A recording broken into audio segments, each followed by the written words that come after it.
I think it's broken. I think it's broken as well. You know, beautiful. Every single car I ever review. Hello everybody and welcome back to another video. Now today we'll be reviewing the 2011 Astra SPORTS Tourer. Now it's not a particularly interesting car. It doesn't have power. It doesn't have special looks or special cool features really. It doesn't really have a soul. But it's a reliable old dog and it does whatever job you want whenever you want it. Roar of that powerful engine. Look at its smooth ass cornering. Smooth. I would never dare do this in the Twingo. Because luckily these has a little bit of bolstered seats so you don't just slide. Just slide into nothing. This car has cruise control, which means we can do like this, and then we can do like this, and we just cruise along with no gas. Okay, I do have to hold the steering wheel, but which is really nice on like long ass drives, because you can just chill out, unlike the Twingo where you have to like pump the gas and go. And even like speeding up is less loud, and like highway sound is less, but visibility is also less. Yeah. Smooth ass cornering. How smooth that is. Unlike the Twingo where you think it's about to fall over in every like 2 seconds. Fuck. Now we're going to disable the EcoBoost for the extra speed. Oh, do you feel that speed pickup? It actually did absolutely jack shit, didn't it? Yeah. It's not a very fast car. I mean, the 1.3 liter diesel engine, even though it's turbo, it only produces like 95 horsepower. And in this car, that's not a lot. I mean, it weighs 1.3 tons as well. So, however, it's fast enough to get on the highway. You can tow basically anything behind it. You can fit anything in it. It has tons and tons of like moving potential. You can transport anything you want. Plus, when you're on that highway, you flip on that cruise control and it's just, long distance, it is very, very nice to sit in. Definitely better than a little Twingo. But also, it's cheap long distance because it's a diesel and it goes 4.3 liters on 100 kilometers. So basically, it's way, way cheaper than any other car I've ever driven. However, its big downside is it looks a bit boring. It's kind of has a lot of blind spots, and that turning circle. Oh, it has a turning circle the size of a continent. It just makes you want to die. Yeah, parking in this beast is an absolute nightmare. The Twingo, you just roll it in, but here you have to plan. We're in the middle of recording, and there's just a fucking duck over here. Well, a fucking duck. He's just chilling. Let's see if Victor knows how to open up a car lid.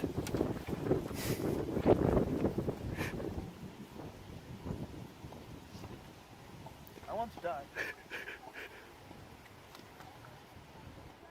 As you can see, this is a family-friendly, intuitive car. As you can see, it's an Eco-Tech.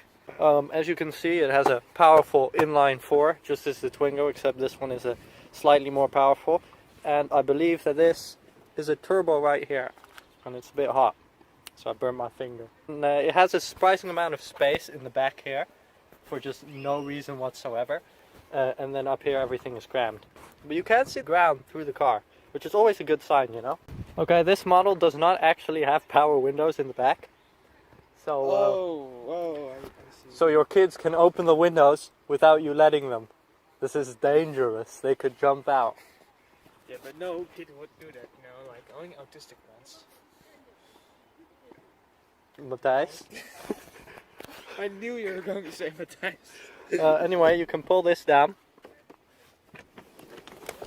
on both sides, and then suddenly you have a whole lot of room in here.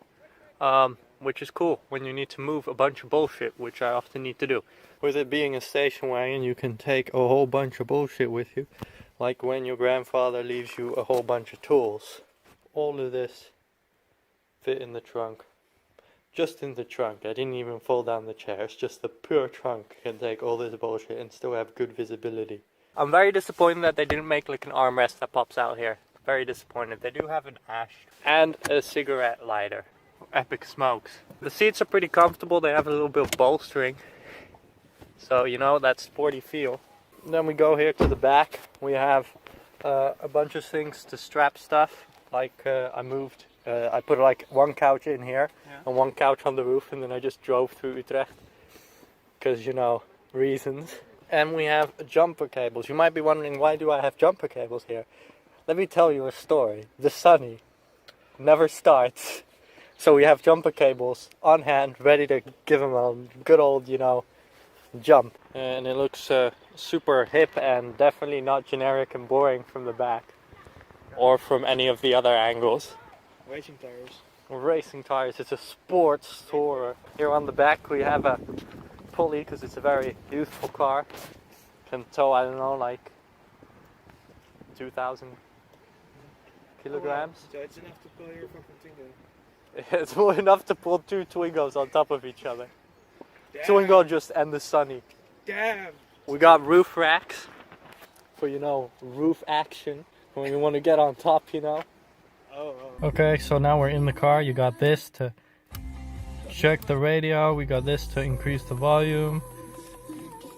We got so many buttons in here. This like is a joystick button. This is a selection and also a rotation button. This is a rotation and selection button.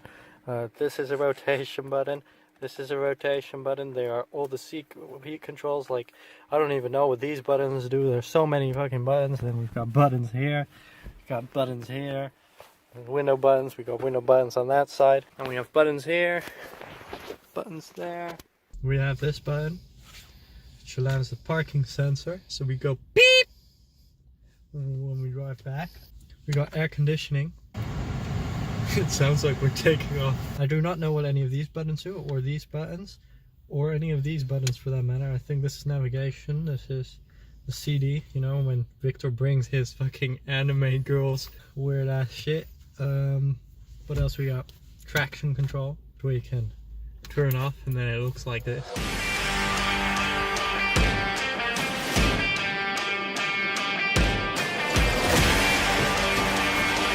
It's the sports car, which means we have like the EcoBoost stuff and the traction control, which we can all turn off, and good suspension. But we don't have a normal ass handbrake. We have this little button, which means we can't actually do a slide because it won't let us handbrake. It's literally just a parking brake. Like for hills and stuff, it has an automatic brake. So I cannot pull this handbrake while driving. It's kind of dumb. But I can also not drive away without first knowing. You have storage here, storage here.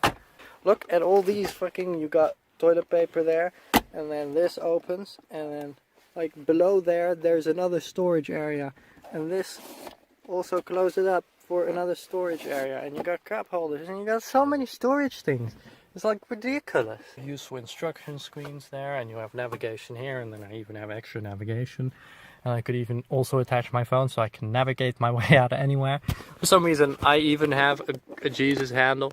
I have not seen many cars who have a Jesus handle on the driver's side. So now, what I do think is very genius of this car is this little strip of vents here. They have it also on that other side, which basically does spout the, you know, at the front you have vents over there. Those spout air onto this window and make sure that it stays defogged. This does the same for these windows, which is so nice. In this Twingo, I'm pretty sure I didn't mention this in my review, because, you know, it's not a very good thing. And, you know, I had slightly rose-colored glasses on the Twingo. But the entire, like, when it's really cold outside, when it's, like, sub-zero temperatures, this window will frost up, it will fog up, it will just be completely invisible. Even if you, like, clean on the inside, the frost will be on the outside. And it's just disappointment, which means you have to basically put down the windows completely every time you drive in like sub-zero temperatures with the Twingo, which no, please don't give me hypothermia. Well, this car you can just view out the windows, which just gives you way better visibility at low temperatures. However, this big ass bar and this like thick thing with the vents and the whole build up means that you have basically jackal visibility through here. and jackal visibility through there, and like you just feel completely cocooned in this car anyway. You see it comes around here and it comes around here, and like it's a lot bigger than the Twingo, but it doesn't feel big. The Twingo is small, but when you're inside it feels like you have space, like you can view everything, and you feel safe on the road.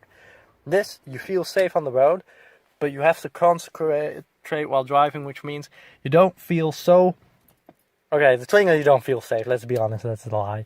But like you feel like you can take care of it. Like you can just spot whatever danger there is and you'll figure it out. In this car, you feel like you gotta kind of be careful because like you have big blind spots and your car is big and the turning circle is annoying, and you know, it doesn't have... It's a bit more heavy, so it doesn't quite oomph you quite as fast as the Twingo. And that's why the Twingo is just more fun to drive, and why I always go on road trips in the Twingo. While this would be nicer for long distance, and sometimes I take it when I have to go pick up stuff at my house, or if I have to go move some tools, you know, gotta move other bullshit, like move a pair of couches. I moved the pair of couches in this car. So I would do that in this car because it's spacious and it's strong and you can like take all of that stuff without feeling like it's gonna tip over. However, the Twingo is just nicer to drive. See, the Twingo will never be a boring car to drive. It will always just be fun because it's small and you can toss it around. You don't have to worry about damaging it. And like, it's never a problem. But with this car, you're like, wow, I'm in here, I'm cocooned. I'm protected from everything outside, but like, it's not nice to drive. Like, I don't personally enjoy driving this car. Like, if I have to go a long way, or if I to do something like pick up a store, shopping, or tools or something, then sure, I'll take this car. But like most of the time, I really just prefer enjoying the Twingo because the Twingo, it's got that little bit of spookiness, you know, when you're about to die, that this car just doesn't have. And the design itself is also boring. It looks like every single other car out there. Like, look at this SUV. It still has sort of the same design as this station wagon. Over there's some kind of hatchback thing, also same-ish design. Everything has this kind of like rounded, boring design, and I get that it's for aerospace reasons, you know, you gotta keep that aerodynamics and low drag, but yeah, it's just not doing it for me. And then you have the Sunny or the Twingo, which is a little bit of an unusual design. The Twingo is, I don't know who designed that, it's a hideous monster, but you know, at least it's something. The Sunny is a boxy thing, and when you're driving around and you're like, yeah, I feel like I have a cool car. But you don't really have a cool car, but you know, you feel like you have an interesting car, and this is just, yeah. I mean, it's a good car, don't get me wrong. This is probably better than any of the other cars I will ever review. But it's boring. It's so boring. It's such a boring car. Another safety feature, I try to start it up. Look at all those safety lights. There's so many fucking lights that I can turn on. And it says here, I gotta press in my clutch if I want to start the car, because else I might drive away. Well, maybe sometimes I do want to drive away like a retard. You know, maybe sometimes I want to do some stupid shit because I'm an idiot. And you know, this car just doesn't let me. It's too safe. That's also why I don't like Teslas. This Tesla's taken away my control. I gotta drive, you know. I'm a driver. A really garbage driver, but you know, I'm a driver. So I want to make stupid decisions myself, without anybody telling me what kind of good decisions I gotta make. Thank you. So that turned into some kind of impromptu therapy session there at the end. Yeah, boy. Well, don't forget to subscribe though. The Sunny is hopefully going to be sold soon, which means a new car is coming in. And that means new project videos. If you subscribe and turn on notifications, you can see them when they get released.